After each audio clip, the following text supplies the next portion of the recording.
put it in the context of understanding medicine and who we are and what it will mean for the patient. Yeah. I think What it means beyond that for this, of what it means as an idea. As an idea? Yeah, and the future. Where can we take this? Where we could possibly take this is to a profession that enabled people to free themselves from diseases that might not even be curable. A profession that enabled each person to find through their experience of suffering a greater integrity. Mm. And there are the tools to do that, there's the vision to do it, but there's a great struggle going on in medicine today. Which is? Well, there's a structure which basically says, as Dean mentioned, Dean Ornish, 7 minutes a patient, right? And this is the antithesis of the thing that we're talking about. You can't heal a person in 7 minutes. You might be able to cure them if you have the right pill, but you can't heal them. So what's the answer? No, I mean, so what do you think? You know why I'm laughing? I used to look for answers. Answers. I know. I used to look for answers. I thought if you had the answers, you were going to have a good life. No. I now So look for the right for? questions. Right. And so what's the right question then? I think the right question is how do we look at medicine and the economics of medicine in a way that recognizes that medicine is not a business. Even though it has so much money flowing through it, it's not a business. And the people in it are not businessmen. They're there for a different reason. And what is produced is not a product. What is produced is a way of life for other people.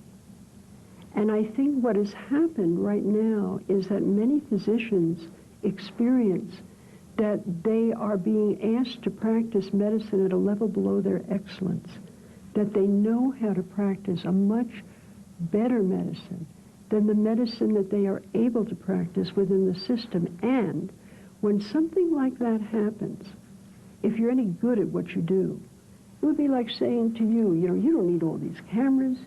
Let's drop a camera. We'll do it with one camera. And, you don't need all these, look at all these papers in front of them. That's expensive. You don't need all that. And I don't need these books. You don't need these books. No. And all this water. Right. I mean, we're just wasting money. Yeah. And if you are good at what you do, and you certainly are, you'll find a way to do something worthwhile. But it will always be less than your level of excellence. And if you keep at that, something in you will begin to die. Something begins to erode. If you do less than your levels of excellence, I could not agree more. Yeah. And as a profession, something begins to die in the profession. And my passion is to keep that something alive. In medicine? Yes. In the world. Yeah, I don't want you to be limiting yourself to medicine here. But I just do this one heart at a time. One heart at a time. Yeah. So you didn't say one person at a time, you said one heart at a time.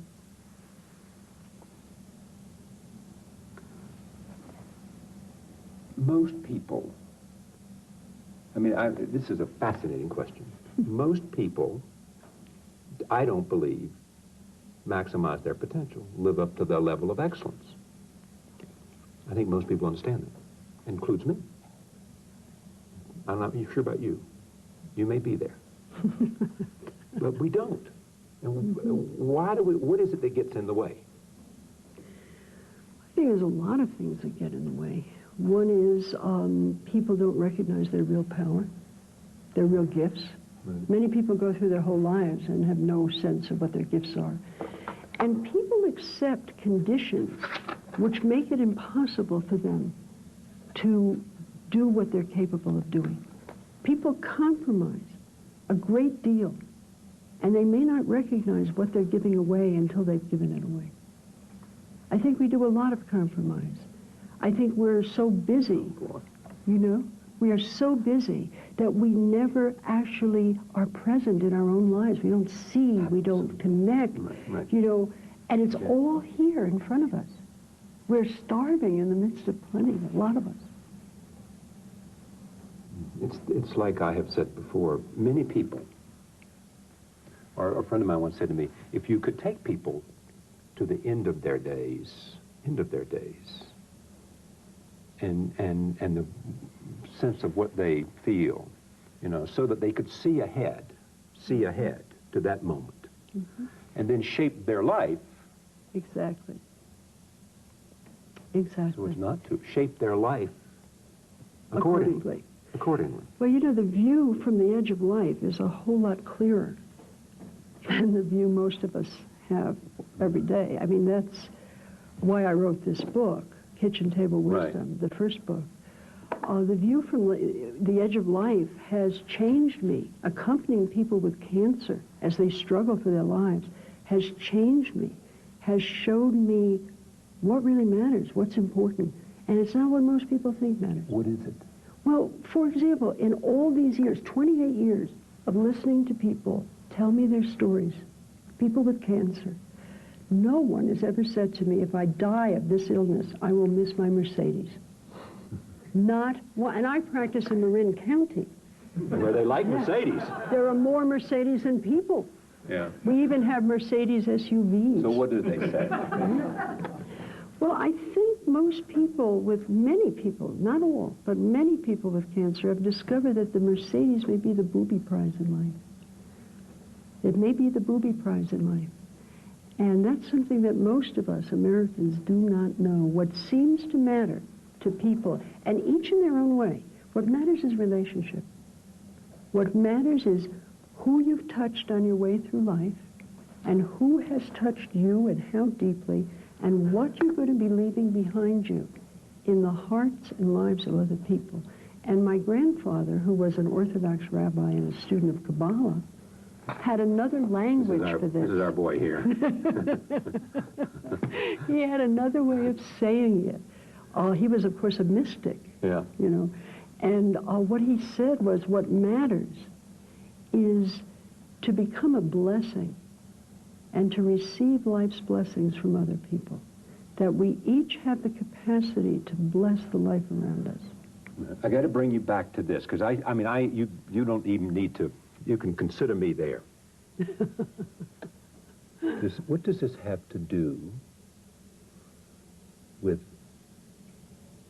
living with cancer, heart disease, living with disease? What does all this have to do other than telling you what life is meaning? What does it have to do with this physical thing that's happening to me? Well, I have a physical thing that happens to me every day. I no longer have my intestine, most of it. Right. And without that larger picture, without being able to see meaning, without love, without intimacy, without the sense of connection to other people, I could not deal with what I deal with every day. I wouldn't be able to do it. And I think what it does is allow us to access the strength of the spirit, the strength of the heart, even when the strength of the body is compromised. Okay, but does it help us come to grips with it, or does it help us? I think it helps us live beyond it, not come to grips with it. It's possible to have a good life, even if it isn't an easy life. I did not know that when I first became ill. I became so lonely. I felt as if there was a wall of plate glass between me and everybody else my age. And I think in the end, I've written the books I needed to read when I was 15 years old. Yeah. Well, to heal that kind of loneliness. It's the way it ought to be. You ought to write the books that you needed to read. In these two books, national bestsellers, My Grandfather's Blessings, Stories of Strength and Refuge and Belonging, Rachel Naomi Remen, MD. Also, bestseller, Kitchen Table Wisdom, Stories That Heal. It is all about the ideas that we are talking about, which is, in the end, understanding thyself and being able to understand your story and being able to heal. And that comes both from Dean Ornish, and it also comes from Rachel Remen. Thank you for joining us. We'll see you next time.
Out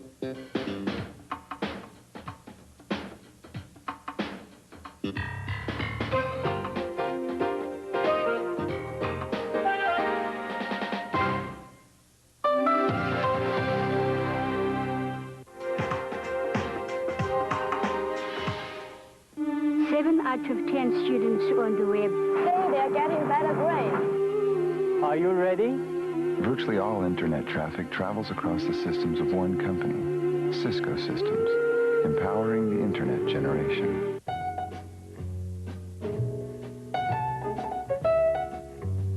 Funding for Charlie Rose is made possible by Amazon.com, your online source for everything from books, music, and toys to videos, electronics, and tools. Brought to you by the new Toyota Prius. Part gas, part electric. Nature should definitely approve. Charlie Rose is also made possible by these funders. And by Bloomberg, a provider of multimedia news and information services worldwide. To order Charlie Rose program transcripts and video cassettes, call 1-800-ALL-NEWS or write to the address on your screen. Please indicate show date and guest.